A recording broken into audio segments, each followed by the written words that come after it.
নবীদের মধ্যে সবচাইতে জবরদস্ত পয়গম্বর ছিলেন মুসা আলাইহিস সালাম। বড় মেজাজওয়ালা নবী, রেগে যেতেন খুব বেশি। থাপ্পড় মেরে একবার ফেরাউনের বাবুর্চিকে মেরে ফেলেছিলেন। অনেক শক্তি আল্লাহ তাআলা তাকে গায়ে দিয়েছিল। তিনি একবার আল্লাহকে আবদার করে বসলেন, রব্বি আরিনি আনজুর ইলাইক।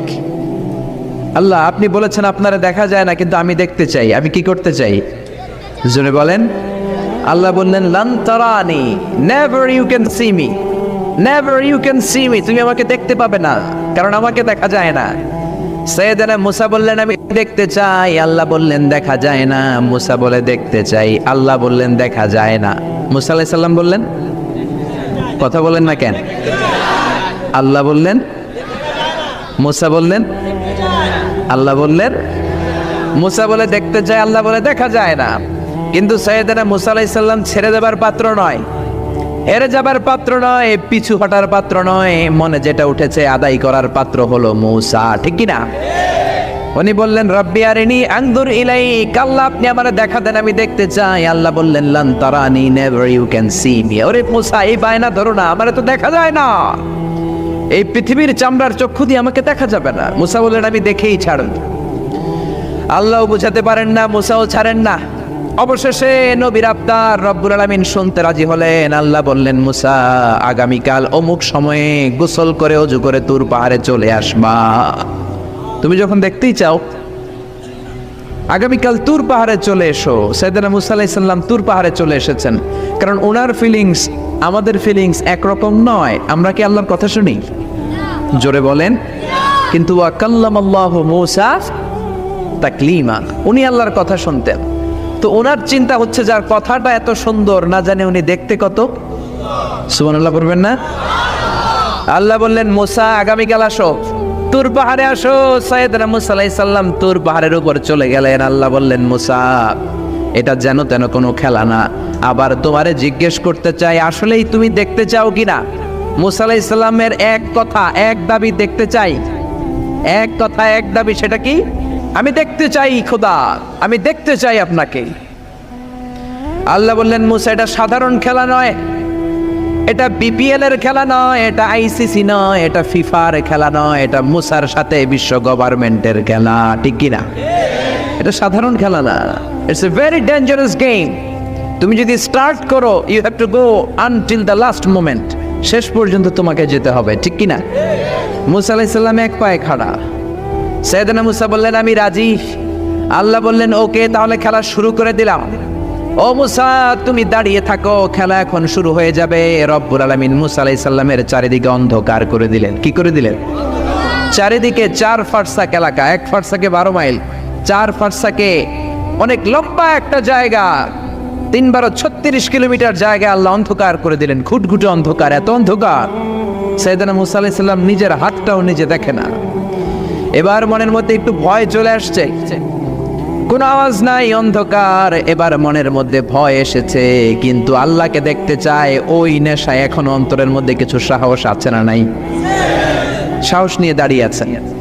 এবার আল্লাহ চারিদিকে আলোকিত করে দিলেন। এবার বললেন, মুসা, আরো কিছু কাজ আছে।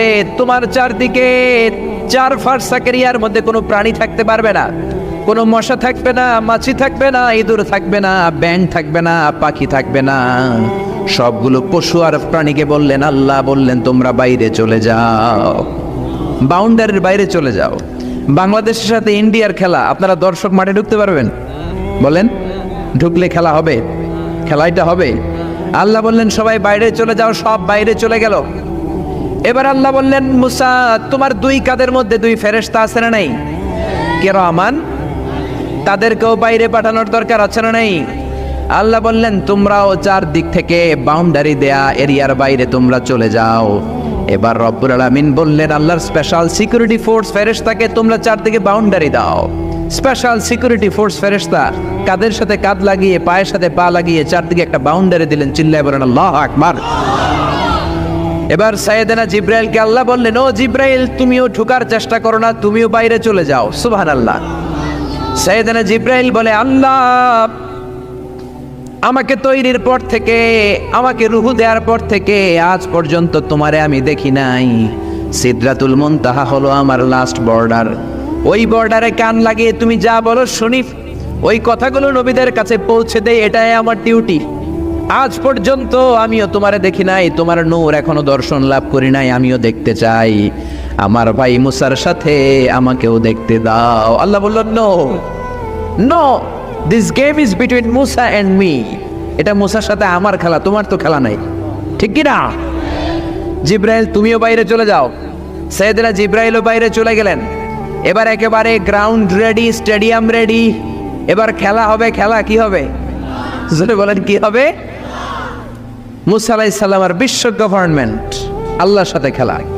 আল্লাহ বললেন, মুসা তুমি উপরের দিকে তাকাও। সাইয়েদনা মুসা আলাইহিস সালাম উপরের দিকে তাকালেন, দেখলেন প্রথম আকাশ দেখা যায়, তারপরে দ্বিতীয় আকাশ, তৃতীয় আকাশ, সব দেখতে আরম্ভ করলেন। প্রথম আকাশ, এটা বিশাল একটা area, it's a big space, we can't imagine. এটা কত বড় আমরা কল্পনাও করতে পারি না, বিশাল। হাতি, সূরাতুল ফিল আছে না নাই? সবচেয়ে ছোট্ট সাইজের প্রাণী পিঁপড়া, পিঁপড়ার নামে সূরা আছে না নাই? সূরাতু আন-নামাল। এরপর মাকড়সার 8 পা, মাকড়সার নামে আছে না নাই?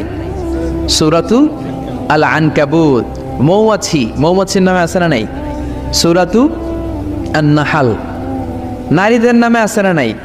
নারীদেরকে আমরা পছন্দ করি বেশি, ঠিক কিনা? বিশ্বনবী পছন্দ করতেন, নারীদের মর্যাদা বেশি, মায়ের মর্যাদা 3 গুণ বেশি বাবার চেয়ে। এজন্য দেশের ক্ষমতায় আমরা নারীদেরকে বসাই দিচ্ছি। যেহেতু ক্ষমতা কয় গুণ বেশি, 3 ডবল যেহেতু মর্যাদা, তো বাবারে বসাবো কেন, মারই বসাই দিলাম। 2 মাই আছে, ঠিক কিনা? এই স্বাধীনতার পর থেকে এই 2 মা। আল্লাহ করে মা দিছে কয়টা? জোরে বলেন। এই 2 মা যদি একটু আদর সোহাগ দিয়ে আমাদেরকে রাখতো, তাহলে বাংলাদেশটা সিঙ্গাপুর হয়ে যেত। চিল্লা এখন, ঠিক কিনা? সিঙ্গাপুরে আমি ছিলাম কিছুদিন, আমার প্রোগ্রাম ছিল। এবছর গিয়েছিলাম ব্যাংককে, থাইল্যান্ড। তো ওদের দেশের একটা নিয়ম আছে, সেটা হচ্ছে ম্যারিটোক্রেসি। দেশের সব নিয়োগগুলো মেরিটের ভিত্তিতে হবে, যোগ্যতার ভিত্তিতে। চাচা খালুর টেলিফোনে নয়। কিন্তু আমাদের দেশে মামা খালুর ফোনে চাকরি আছে না নাই? সিঙ্গাপুরে নাই। এই সিঙ্গাপুরটা গোটা বিশ্বে পরিচিত ছিল জেলেপাড়া হিসেবে। জেলেপাড়া মাছ ধরতো, কি ধরতো? যেই এলাকাটা মাছ ধরে খেত, এই এলাকাটা এখন গোটা বিশ্বের উন্নত ডেভেলপড কান্ট্রি, দ্য ফার্স্ট ওয়ার্ল্ডের একটা অন্যতম দেশ। চিল্লায় বলেন, ঠিক কিনা? গোটা বিশ্বের মানুষগুলো ট্যুরিজমের জন্য সেখানে যায়। চমৎকার চমৎকার ট্যুরিস্ট অ্যাট্রাকশন তারা সেখানে করে রেখেছে। ওদের ছোট্ট একটা দেশ, একটা শহর নিয়ে একটা দেশ। আমাদের এতগুলো জেলা, 64টা জেলা, ওদের এতগুলো জেলা নাই, একটা মাত্র জেলা। ওই জেলার নামেই শহর, জেলাটার নাম সিঙ্গাপুর। মূলত এটা এসেছে ইন্ডিয়ান শব্দ সিংহপুর থেকে। আগে ওখানে সিংহ থাকতো, সিংহপুর থেকে সিঙ্গাপুর। যেহেতু জায়গা কম, সেহেতু তারা 3টা সিঙ্গাপুর বানিয়েছে, উপরে একটা, মাটির নিচে আরো 2টা। আপনি মাটির নিচে গেলে অবাক হয়ে যাবেন, মাটির নিচে আরো 2 সিঙ্গাপুর। সব ট্রেনগুলো, সব গাড়িগুলো মাটির নিচ দিয়ে চলে, উপরেও কিছু আছে। তো বাংলাদেশে এরকম হতে পারতো যদি আমরা ভালো ভালো নেতা পেতাম। জোরে বলেন, ঠিক কিনা? আমরা স্বাধীনতা পেয়েছি, কিন্তু স্বাধীনতার মজা আমরা পাই নাই। 71-এ আমাদের উপর জুলুম করেছে পাক হানাদার বাহিনী, আর 71-এর পর আমাদের উপর জুলুম করছে আমাদের ভোট দেয়া নেতারাই। চিল্লায় বলেন, ঠিক কিনা? এজন্য নেতা বানানোর সময় বুঝে শুনে বানানোর দরকার আছে না নাই? যারা কোরআন পছন্দ করে, ইসলাম পছন্দ করে, আমরা তাদের সাথে আসি না নাই? আপনি কোরআন নিয়ে যদি রিসার্চ করেন, অবাক হয়ে যাবেন। মানুষের নামে আল্লাহ সূরা দিলেন, প্রাণীর নামে সূরা দিলেন, চাঁদের নামে সূরা দিলেন, সূর্যের নামে সূরা দিলেন। কি অবাক করা কাণ্ড! দেশগুলো হচ্ছে 30 ভাগ আর সাগর হচ্ছে 70 ভাগ। চিল্লায় বলেন আল্লাহু আকবার। তার মানে এই পৃথিবীর তুলনায় কত ছোট্ট একটা জায়গায় এই সূর্যপুরে আমরা বসে আছি। কত নগণ্য আমি, কত ক্ষুদ্র আমি, কত ছোট্ট আমি, ঠিক কিনা? এই পৃথিবীটা হচ্ছে আমাদের সৌরজগতের অনেকগুলো গ্রহের মধ্যে থেকে ছোট্ট সাইজের একটা গ্রহ। এই যে সূর্যের আলো আমরা প্রতিদিন পাই, যেটার আলো প্রায় 8 মিনিট 20 সেকেন্ড ব্যয় করে আমাদের দিকে আসে, সেকেন্ডে 1,86,000 মাইল বেগে। এই সূর্যটা এত বিশাল পৃথিবীর চাইতে 13 লক্ষ গুণ বড়। আরো আসতে বলেন সুবহানাল্লাহ। সূর্যই কি পৃথিবীর সবচাইতে বড় সাইজের তারা? নো, সূর্যের চেয়েও অনেক বড় তারা আছে। ব্যাটেলজিউস নামে একটা তারা আছে, যেই তারাটা, যে সূর্য পৃথিবীর চেয়ে 13 লক্ষ গুণ বড়, ওই ব্যাটেলজিউস তারা সূর্যের চেয়ে 33 কোটি গুণ বড়। তার মানে এই না বেটেলজিউসই পৃথিবীর সবচেয়ে বড় তারা। সূর্যের পরে পৃথিবীর সবচেয়ে কাছের তারার নাম হচ্ছে প্রক্সিমা সেন্টরাই, তারপরে আলফা সেন্টরাই এ, আলফা সেন্টরাই বি, এটা ক্যারিনা, বেটেলজিউস, এরকম করতে করতে এক একটা তারা বিশাল বড়। এই সবগুলো তারা মিলে আমাদের গ্যালাক্সি। আমাদের গ্যালাক্সিতে অনেকগুলো তারা। আমাদের গ্যালাক্সির নাম হচ্ছে মিল্কি ওয়ে। এর মানে এই নয় মহাবিশ্বে মাত্র একটা গ্যালাক্সি। বিজ্ঞানীদের ধারণা প্রথম আকাশের নিচে প্রায় 400 বিলিয়ন গ্যালাক্সি রয়েছে। চিল্লায় পড়েন আল্লাহু আকবার। এরকম হাজারো গ্যালাক্সি নিয়ে আমাদের ইউনিভার্স, এরকম হাজারো ইউনিভার্স গোটা বিশ্বে আছে না নাই? এই সবগুলোকে প্রথম আসমানের নিচে রেখে আসমানটাকে সুশোভিত করেছে কে? সাইয়েদনা মুসা আলাইহিস সালাম প্রথম আসমানের দিকে তাকালেন, ওনার চোখের পাওয়ার বাড়িয়ে দিল কে? উনি এই গ্যালাক্সি দেখতে আরম্ভ করলেন, ব্ল্যাক হোল দেখতে আরম্ভ করলেন, ইউনিভার্স গুলো দেখতে আরম্ভ করলেন, ডিফারেন্ট ল অফ নেচার নিয়ে যত ইউনিভার্স আছে তিনি দেখলেন। তারপরে দ্বিতীয় আকাশ, একটার চাইতে আরেকটা বড়, একটার চেয়ে আরেকটা বড়। আমরা কিন্তু প্রথম আকাশ দেখি না। নাসার বিজ্ঞানীরা আজীবন গবেষণা করেও প্রথম আকাশের নাগালে যেতে পারবে না। তারা যেখানে যায় এটা হচ্ছে প্রথম আকাশের মহাশূন্য। এটা কি?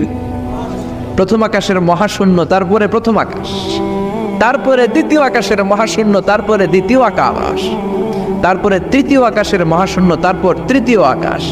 একটার চাইতে আরেকটা বড়। কত বড়? বিশ্বনবী বললেন তোমার হাতের আংটিটা, কোনটা? আংটিটা যদি সাহারা মরুভূমিতে ফেলে দাও, তাহলে সাহারা মরুভূমির তুলনায় তোমার আংটি যত ছোট, আল্লাহর দ্বিতীয় আকাশের তুলনায় আল্লাহর প্রথম আকাশটা ঠিক তত ছোট। এভাবে তৃতীয় আকাশ আরো বড়, চতুর্থ আকাশ আরো বড়। সাইয়েদনা মুসা আলাইহিস সালাম দেখলেন 7 আকাশ দেখলেন। তারপরে তিনি দেখলেন সিদরাতুল মুনতাহা দেখা যায়, সেখান থেকে দেখলেন 4টা ঝর্ণা, 4টা নদী, 2টা জান্নাতে ঢুকেছে, 2টা নদী সিদরাতুল মুনতাহা থেকে দুনিয়ায় এসেছে। একটা নদীর নাম হলো মিশরের নীল নদী, আরেকটা হলো ইরাকের দজলা নদী। সুবহানাল্লাহ। তারপরে নজর করে তাকালেন, সেখানে দেখলেন তিনি কোরআনের বাড়ি দেখা যায়। বাল হুয়া কুরআনুম মাজিদুন ফি লাওহিম মাহফুজ। নাম শুনেছেন? লাওহে মাহফুজ কার বাড়ি? কোরআনের বাড়ি। লাওহে মাহফুজ কার বাড়ি? নজর করে দেখে কোরআনের বাড়ি দেখা যায়। সাইয়েদনা মুসা আলাইহিস সালামের চোখের পাওয়ারকে বাড়িয়ে দিয়েছে কে?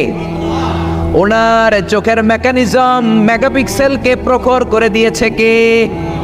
তারপরে নজর করে দেখলেন বাইতুল মামুর দেখা যায়, যেই বাইতুল মামুর হলো ফেরেশতাদের কিবলা। আমরা হাজে গেলে, উমরায় গেলে আল্লাহর ঘরকে সেন্টারে রেখে চারদিকে তাওয়াফ করি, লাব্বাইক আল্লাহুম্মা লাব্বাইক বলে আল্লাহরে ডাকি। ফেরেশতারা এই কাবার চারদিকে তাওয়াফ করে না, তাদের জন্য আরেকটা ঘর, আল্লাহর বানানো আরেকটা ঘর 7 আকাশের উপর আছে না নেই? সেটার নাম হচ্ছে আল বাইতুল মামুর। সব ফেরেশতারা সেখানে তাওয়াফ করে, একবার করে ঢুকে 70,000 জন। একবার যারা ঢুকার চান্স পায় কিয়ামত পর্যন্ত দ্বিতীয়বার চান্স তার কপালে জুটবে না। সুবহানাল্লাহ। তারপরে তিনি নজর করে দেখলেন আরশ দেখা যায়, কুরসি দেখা যায়। তারপরে নজর করে সাইয়েদনা মুসা আলাইহিস সালাম দেখলেন আল্লাহর 70,000 নূরের পর্দা দেখা যায়। 70,000 নূরের পর্দা দেখা যায়। সেখান থেকে আল্লাহ গায়বী আওয়াজ দিয়ে বললেন, মুসা লাস্ট ডেস্টিনেশনে চলে এসেছো, একেবারে ফাইনাল গেট। এই গেটের পরে আর ফিরে যাওয়ার কোনো জায়গা নাই। শেষবারের মতো জিজ্ঞেস করি, খেলা কি চলবে নাকি থামিয়ে দেব? সাইয়েদনা মুসা বলে চলবে। সাইয়েদনা মুসা বললেন কি চলবে? কি সাহস ওনার, কি শক্তি ওনার, কি মেধা ওনার, কি কিউরিসিটি ওনার, কি অদম্য আগ্রহ ওনার। উনি বললেন খেলা চলবে। এত দূর এসেছি, পিছনে ফেরত তাকানোর মানুষ আমি নই, ঠিক কি না? আল্লাহ বললেন মুসা তাহলে ঠিক আছে, খেলা শুরু হয়ে যাবে, একটু শক্ত হয়ে দাঁড়াও। সুবহানাল্লাহ পড়েন। এই প্রথম আল্লাহ তার নূরের তাজাল্লির ফোকাস পৃথিবীতে ঠেলে দিবেন, এর আগে পড়ে নাই। আল্লাহু আকবার। সাইয়েদনা মুসা আলাইহিস সালাম শক্ত হয়ে দাঁড়ালেন। ফালাম্মা তাজাল্লা রাব্বুহু জাআলাহু দাক্কা ওয়া খাররা মুসা সাইকা। ফালাম্মা তাজাল্লা রাব্বুহু লিল জাবাল। আল্লাহ বললেন মুসা তবে একটা কথা শুনে রাখো, এত দুর্বল করে তোমাদের বানিয়েছি। ওয়া খুলিকাল ইনসানু দাঈফা। মানুষ কি সবল নাকি দুর্বল? সবল না দুর্বল? দুইবার পাতলা পায়খানা হইলে চেহারার দিকে আর তাকানো যায় না, ঠিক কিনা? আজকের জান্নাতুন নাইম এপ্রিল বিশ্ব সুন্দরী, 20 বছর পরে বিশ্ব পেতনিও না, ঠিক কিনা? অসুস্থ হলে মানুষ দুর্বল হয়ে যায়, বিপদ আসলে মানুষ কাবু হয়ে যায়, বয়সের ভারে মানুষের চামড়াগুলো ঝুলে যায়। মানুষ কি সবল নাকি দুর্বল? জোরে বলেন, সবল নাকি দুর্বল? সে আল্লাহ বললেন, গোলাম চাইতে হবে শুধু আমার কাছে। সব নবীরা এইভাবে দোয়া করেছেন। সাইয়েদনা ঈসা আলাইহিস সালাম দোয়া করেছেন, আল্লাহ আপনার কাছে আমি দোয়া করি আমারে আপনি শেষ নবী বানায়া দেন। কোন নবী? জোরে বলেন, এটা কি সম্ভব? কারণ শেষ নবী একজন আছে না নাই? কি নাম? সবাই বলেন কি নাম? মুহাম্মদ সাল্লাল্লাহু। আল্লাহ বললেন, না না, উল্টা পাল্টা আবদার করো না, ওই নবুয়তি দিয়ে দেয়া হয়েছে। ঈসা বললেন, ওকে, আমি পড়েছি ইনজিলের মধ্যে ওই নবীর উম্মতদের এত মর্যাদা, বনি ইসরায়েলের অনেক নবীর চাইতে নাকি উম্মতে মুহাম্মাদের মর্যাদা অনেক বেশি হবে।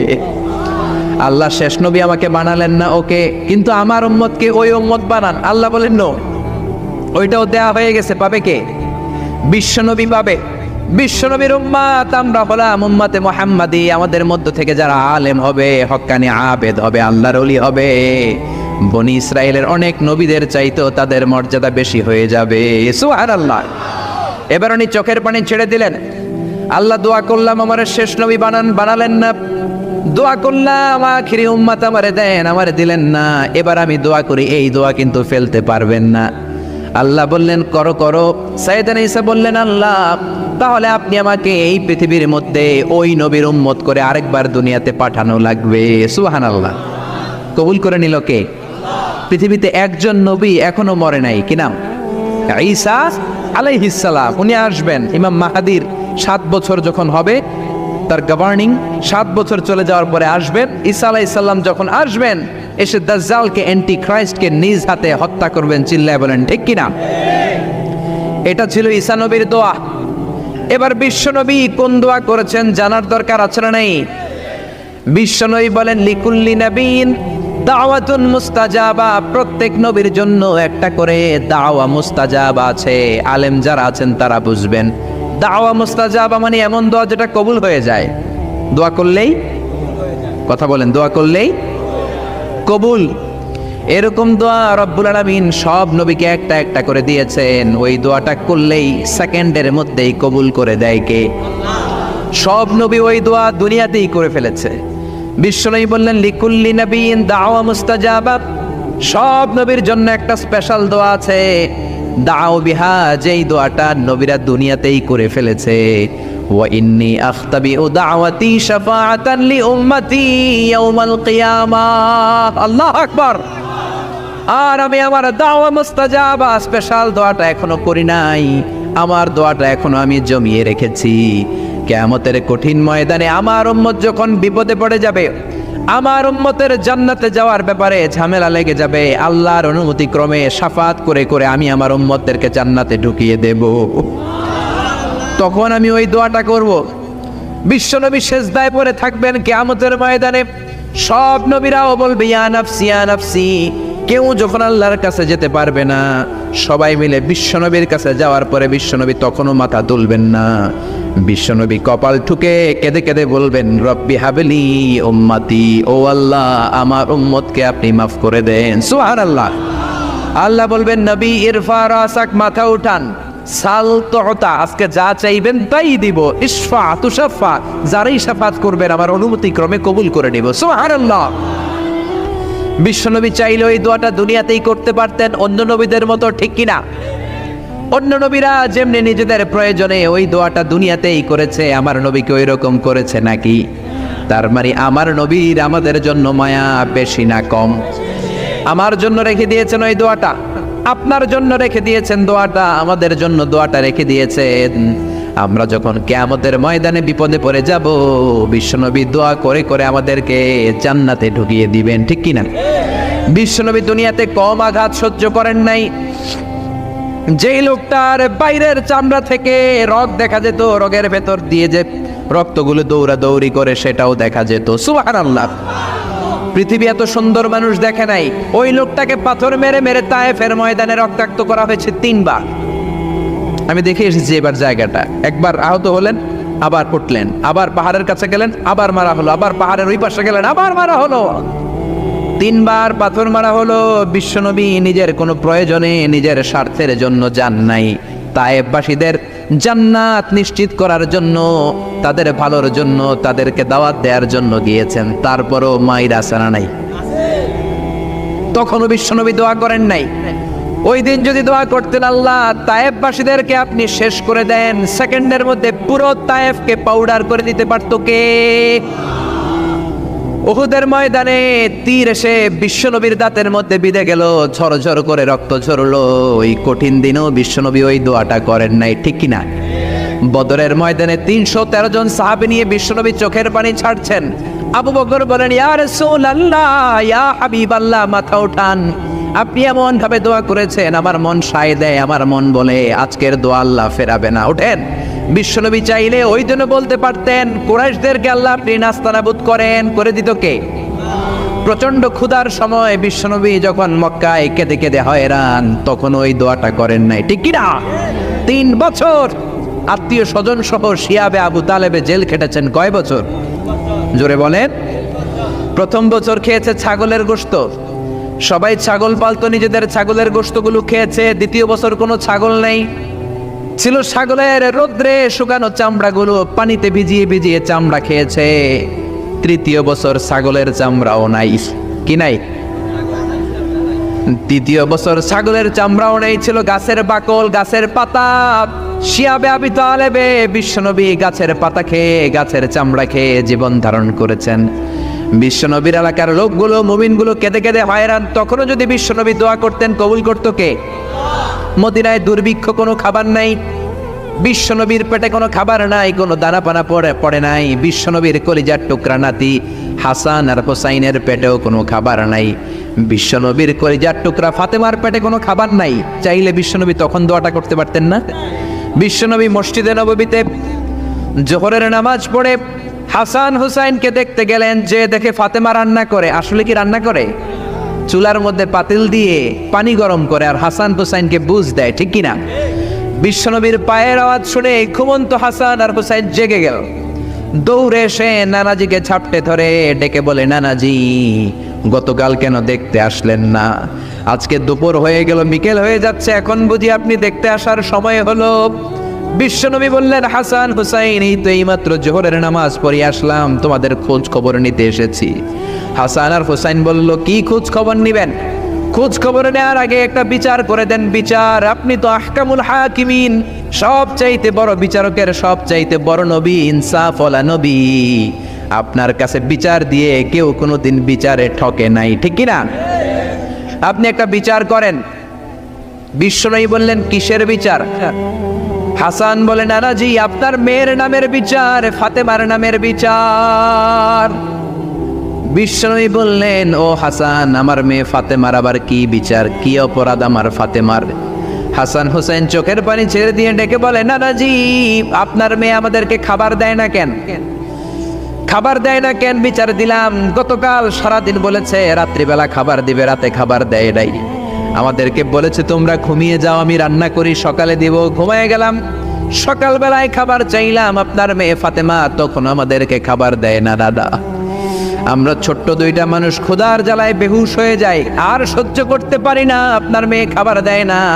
দুপুর হয়ে গেল, 2 জনে কান্নাকাটি করে আপনার মেয়ে এখন পর্যন্ত আমাদেরকে খাবার দেয় নাই। আমরা 2 জন তো আর সহ্য করতে পারি না, কেন আপনার মেয়ে আমাদের সাথে এমন করে? আপনার কাছে বিচার দিলাম, আপনি বিচার করেন। বিশ্বনবী আর কি বিচার করবেন?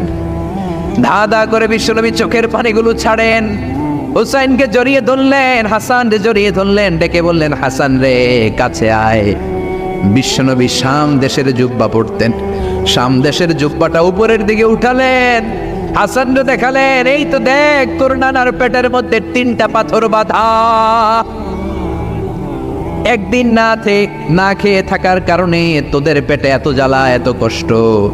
আমি বিশ্বনবীর পেটে গত 3 দিন যাবত কোনো দানা পানি পড়ে নাই। আমি বিশ্বনবী তো না খেয়ে আছি রে হাসান, আমি তো 3 দিন না খেয়ে আছি, আমার পেটেও তো কিছু নাই।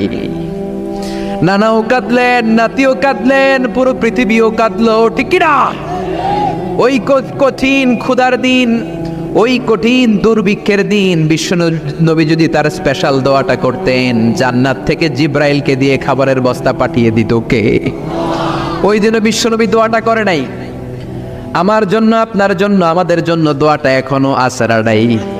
হাজার ব্যথা বেদনার পরে ফিরে আসনি তুমি আপন ঘরে, দিনের আলো তুমি ছড়িয়ে দিতে চলে গেলে মদিনায় মক্কা ছেড়ে। হে রাসূল তোমাকে ভুলি আমি কেমন করে, হে রাসূল তোমাকে ভুলি আমি কেমন করে। খেয়ে না খেয়ে দিন প্রচারের কাজে নিজেকে দিয়েছ বিলিয়ে, তাই ফের কাফিরেরা চিনল না সে আলো, দুষ্ট ছেলেদের পিছু দিল লেলিয়ে। পাথরের আঘাতে ক্ষত বিক্ষত হয়ে সারা শরীর থেকে রক্ত ঝরে। হে রাসূল তোমাকে ভুলি আমি কেমন করে, হে রাসূল তোমাকে ভুলি আমি কেমন করে। পড়েন আল্লাহু আকবার। কি দিল দরিয়া নবী ছিল, নিজের বিপদের কথা ভুলে গিয়ে, নাতির বিপদের কথা ভুলে গিয়ে, ফ্যামিলির কথা ভুলে গিয়ে উম্মতের জন্য কেঁদেছে, ঠিক কিনা? গোটা বিশ্বের জন্য শিক্ষা এনেছে, সভ্যতা এনেছে, আমাদেরকে ভদ্রতা শিখিয়েছে। আর ওই নবীরে গালি দেয় এরকম কিছু ব্লগার বাংলার জমিনে আছে না নাই? তারা মানুষ নাকি শয়তান? এগুলো পিতৃ পরিচয়হীন জারদ সন্তান, জোরে বলেন ঠিক কিনা? দুই জায়গায় কেউ যদি আমাদেরকে ইনসাল্ট করে আমরা সহ্য করতে পারি না। এক হচ্ছে কোরআন, কোরআনকে নিয়ে গালি দিলে আমাদের কলিজায় আগুন আসে না নাই? বিশ্বনবীরে গালি দিলে কলিজায় আগুন ধরে যায়, যদি না ধরে যায় তুমি মুমিন নও, তুমি মুনাফিক। চিল্লা এখন ঠিক কিনা? বিশ্বনবীরে গালি দিলে কলিজায় আগুন লাগে, কলিজায় আগুন লাগে মুসলমান। কার কার লাগে তো হাত উঁচু করে আল্লাহর দেখা। লিল্লাহে তাকবীর, লিল্লাহে তাকবীর, লিল্লাহে তাকবীর। আল্লাহ আমাদের হাতগুলোকে কবুল করে নেক, আমরা পড়ি আমিন। আর জোরে পড়েন আমিন। এজন্য বিশ্বনবীর সুন্নাহ আমাদের আসল সম্বল। বিশ্বনবী যে শিক্ষা আমাদের কাছে রেখে গিয়েছেন সেটাই সম্বল, ঠিক কিনা? বিশ্বনবীর আগের গুনাহ মাফ, পরের গুনাহ মাফ, তারপরেও তিনি আল্লাহর কাছে যখন দোয়া করতেন ছোট্ট বাচ্চার মতো হাউ মাউ করে কেঁদে দোয়া করতেন। আমরা করি?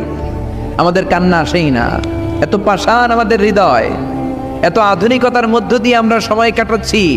সোশ্যাল মিডিয়ার ভেতরে আমাদের এত সময় দেয়া হয়। এই সোশ্যাল মিডিয়া আমাদেরকে ঘুমাতে দেয় না, আমাদেরকে স্বাভাবিকভাবে চলতে দেয় না, আমাদের অন্তরটাকে নরম হতে দেয় না, ঠিক কি না? আমাদের কান্না আসে না, আমাদের হৃদয় পাষাণ হয়ে গেছে, আমাদের হৃদয় নরম হয় না। অন্যের দুঃখে আমরা দুঃখ পাই না, অন্যের দুঃখে যারা দুঃখ পায় না তারা মানুষ হতে পারে না, ঠিক কি না? ছাগলের পেট থেকে বেরোলে ওইটারে আমরা বলি ছাগল, গরুর পেট থেকে বেরোলে আমরা ডাকি গরু, মুরগির পেট থেকে বেরোলেই সেটা মুরগি হয়ে যায়। কিন্তু মানুষের পেট থেকে বেরোলে সেটা মানুষ হয় না, ওইটারে মানুষ বানাতে হয়, ঠিক কি না? এই দুনিয়া এখন তো আর সেই দুনিয়া নাই, মানুষ নামের মানুষ আছে দুনিয়া বোঝাই। সেই মানুষের ভিড়ে আমার আসল মানুষ নাই, ঠিক কিনা? আসল মানুষের বড় অভাব। অন্যের দুঃখে কাঁদবে, অন্যের জ্বালা নিজের অন্তরেও জ্বালার সৃষ্টি করবে, সেই মানুষ আর নাই, ঠিক কিনা? বিশ্বনবীর আগের গুনাহ নাই, পরের গুনাহ নাই, তারপরেও মুনাজাতে হাউমাউ করে কাঁদতেন। তিনি দোয়ায় বলতেন, আল্লাহ ইন্নী আব্দু কবনু আব্দি কবনু আমাতিক নাসিয়াতি বিয়াদিক। ও আল্লাহ, আমি আপনার গোলাম, গোলামের ঘরের গোলাম, বান্দির ঘরের গোলাম। আল্লাহ আমি আপনার গোলাম, গোলামের ঘরের গোলাম, মানে আমার বাপ আব্দুল্লাহ আপনার গোলাম, আমরা গোলাম বংশের। সুবহানাল্লাহ। গোটা বিশ্বের শ্রেষ্ঠ মানুষটা নিজের গোলাম বলতে দ্বিধাবোধ করতো না, বলতো আমি আপনার গোলাম, গোলামের ঘরের গোলাম, বান্দির ঘরের গোলাম, নাসিয়াতি বিয়াদিক। আমার মাথার চুলের ঝুঁটি আপনার হাতের মুঠোয়, আমার চুলের ঝুঁটি আপনার হাতের মুঠোয়, গোলামের মতো যেখানেই টানবেন আমি ওখানেই যাব। আল্লাহু আকবার। এই ছিল বিশ্বনবীর বিনয়। নিজেকে গোলাম বলতে স্বাচ্ছন্দ্য বোধ করতেন, কোনোদিন জীবনে অহংকার করেন নাই। কোনোদিন বিশ্বনবী কারো সাথে মুসাফা করতে যে নিজে আগে হাত টানেন নাই, যতক্ষণ না ওই লোকটা তার হাত টেনে নিয়েছে। সুবহানাহু। আর বিশ্বনবীর হাত ছিল আলিয়ানু মিনাদ দিবাজ। বিশ্বনবীর হাত ছিল রেশমের কাপড়ের চেয়েও নরম। সিল্ক চিনেন? সিল্কের কাপড়ের চেয়ে বিশ্বনবীর হাত ছিল নরম। এই নরম হাত মুসাফার মধ্যে যে একবার পাইতো কেউ ছাড়তে চাইতো না, ধরেই রাখতো। আর বিশ্বনবী নরম হৃদয়ের নবী, কেউ যদি না ছাড়ে বিশ্বনবীও ছাড়তেন না। সুবহানাল্লাহ। ওই নবী মোনাজাতে কাঁদতেন। এজন্য ভাইরা এই কথা বললেন না আল্লাহ আমার দোয়া শোনে না, আপনি দোয়ার মতো দোয়া করেন নাই, এজন্য শোনে নাই, ঠিক কি না? দোয়া কবুল হওয়ার রহস্য হচ্ছে চোখের পানি। বিশ্বনবী বললেন দুইটা চোখের পানি আল্লাহর কাছে সব চাইতে সেরা। এক হলো জিহাদের ময়দানে রক্তের ফোঁটা, দ্বিতীয় হলো আল্লাহর ভয়ে মোনাজাতের মধ্যে চোখ থেকে বেয়ে বেয়ে পড়া পানির ফোঁটা।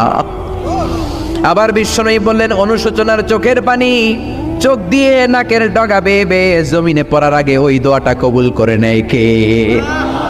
এজন্য চাওয়ার সময় নিজের ছোট করেন, বলবেন আল্লাহ আমি আপনার গোলাম, গোলামের ঘরের গোলাম, বান্দির ঘরের গোলাম, আমার চাইতে ক্ষুদ্র ছোট কেউ নাই, এমন কোনো গুনাহ নাই আমি করি নাই, তুমি ছাড়া আমারে পার করার কেউ নাই, ঠিক কি না? এরকম দোয়ার মধ্যে নিজেরে ছোট করে দেন, আপনার দোয়া কবুল করবে কে? এজন্য সব সময় চাইবে একজনের কাছে, তিনি কে? একদল আছে বা এক শ্রেণীর লোক আছে, রোগে যখন পড়ে তখন আল্লাহরে ডাকে, রোগ ভালো হয়ে যায় আল্লাহরে ভুলে যায়, আছে না নাই? নির্বাচনের আগে আল্লাহরে ডাকে, নির্বাচন শেষ আল্লাহরে ভুলে যায়, আছে না নাই? সমস্যায় পড়েছে আল্লাহরে ডাকে, সমস্যা নাই আল্লাহরে ভুলে যায়, আছে না নাই? এমন করা যাবে না, সব সময় ডাকবেন। তবে রব্বুল আলামিন বলেন স্পেশাল কিছু সময় আছে, ওই সময় দোয়া করলে দোয়া কবুল করে নেয় কে?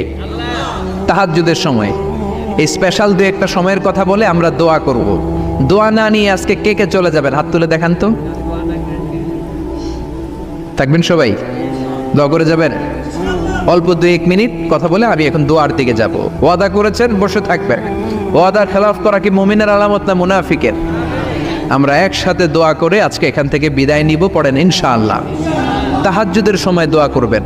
ওয়া মিনাল লাইলি ফাতাহাজ্জাদ বিহি নাফিলাতান লাকা আসা আইয়াবআসাকা রাব্বুকা মাকামাম মাহমুদা। তাহাজ্জুদের নামাজ পড়লে আপনার মর্যাদা বাড়ায় দিবে কে? এখন হুজুর আমরা তো ফজরই পড়ি না, তাহাজ্জুদ কখন পড়বো? তাহাজ্জুদ তো তাদের যারা ফজর পড়ে, ঠিক কি না? ফজরই তো পড়ে না, তাহাজ্জুদ কখন? ফজরের সময় মসজিদের বেহাল দশা। ফজরের সময় যত মসজিদে নামাজ পড়লাম খালি মুরব্বী চাচাদেরকে পাওয়া যায়, ইয়াং ছেলেরা নাই। ফজরের নামাজ মুরব্বীদের জন্য নয়, ফজরের নামাজ তোমাদের মতো ইয়াংস্টার যারা আছো তাদের জন্য, ঠিক কি না? ওয়াদা করো সূর্যপুরের মসজিদগুলোতে যুবকরা যে ফজরের নামাজে মসজিদ ভরে দিবা, রাজি আছো? রাজি আছো যুবকেরা? এই যৌবন বয়সের ইবাদত আল্লাহর কাছে সবচাইতে প্রিয়। খেয়াল করে বোঝার চেষ্টা করো। যুবক বয়সে যদি গভর্নমেন্ট সার্ভিস করো, বার্ধক্যে উপনীত হলে পেনশন আছে না নাই? অনুরূপভাবে যুবক বয়সে যদি ইবাদত করো, বার্ধক্য অবস্থায় ইবাদত করতে না পারলেও পেনশনের হিসাবে তোমার আমলনামায় সওয়াব দিয়ে দিবে কে? এজন্য যুবক বয়সের ইবাদত আল্লাহর কাছে প্রিয়। মসজিদ তখন ধরে যখন আর কাজ করার সুযোগ নাই। মসজিদে তখন যায় যখন কেউ চাকরিতে নেয় না। মসজিদে তখন যায় যখন ঘরের কেউ তার সাথে কথা বলতে চায় না, মানে বয়স হয়ে গেছে 70। তখন দাড়ি রাখে যখন শেভ করতে